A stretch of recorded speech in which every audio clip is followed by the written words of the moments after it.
তো আজকে বন্ধুরা আমার তরফ থেকে আমি কিছুটা একটা ব্যবস্থা করলাম যে এই ফ্যামিলিতে মানে একটা কথা শোনার পর আমার কিন্তু খুব কষ্ট হলো যে আজকে এই গ্রামে কিন্তু খুব বড় একটা জলসা হচ্ছে মহরমের উপলক্ষে।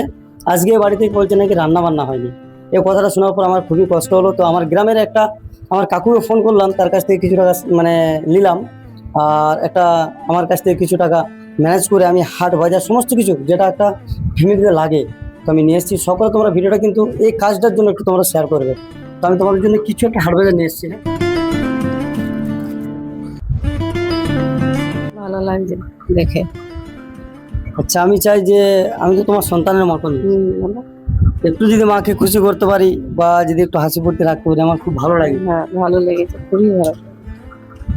তো সকলকে বলবো যে সকলে মা বাবা ভেবে সকলে একটু এগিয়ে আসো, আর একটু সাহায্যতে অনেকটা উপকার হয়।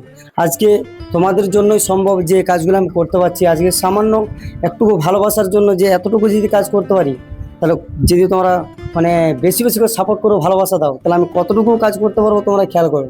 সকলে তোমরা এগিয়ে আসো। তো আজকে যে এখানে এসে এই ফ্যামিলিটাতে মানে প্রথমে যে কথাটা শুনে পর আমার মানে কি বলবো কলেজেরা পেটে ছিল, মানে জল চলে আসছিল। এই জিনিসটা যখন আনলাম আমার একটু হলো ফুর্তি লাগে।